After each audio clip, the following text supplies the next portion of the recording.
छोटे कपड़ा में देह बरियार, पहले तो घूमे ले जाइए सियार। हाँ छोटे छोटे कपड़ा में देह बरियार, पहले तो घूमे ले जाइए सियार। तुम हाई हिल का सैंडल पहिर के लइकन का गोरी कचरती हो। तेरे नॉलेज का कुछ पता नहीं, तुम कॉलेज में क्या पढ़ती हो।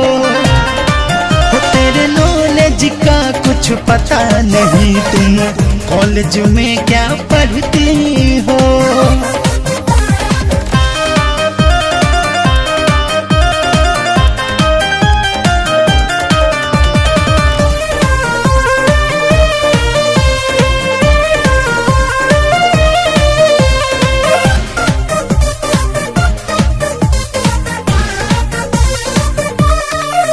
कारत बारू बदमाशी हो, मर्यादा दिहलू नासी हो।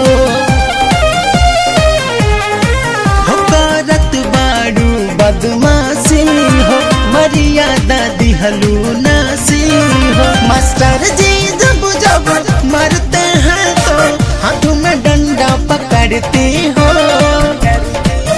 तेरे नॉलेज का कुछ पता नहीं, तुम कॉलेज में क्या पढ़ती हो। तेरे नॉलेज का कुछ पता नहीं, तुम कॉलेज में क्या पढ़ती हो।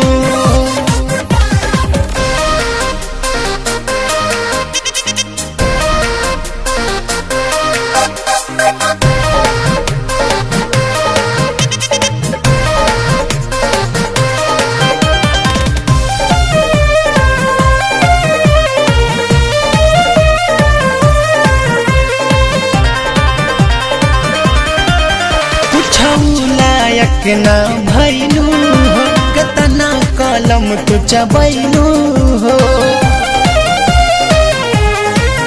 कुछ लायक ना भैलू हो, कतना कलम तू चबैलू हो।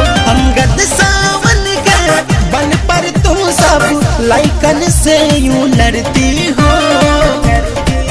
तेरे नॉलेज का कुछ पता नहीं, तुम कॉलेज में क्या पढ़ती हो। तेरे नॉलेज का कुछ पता नहीं, तुम कॉलेज में क्या पढ़ती हो।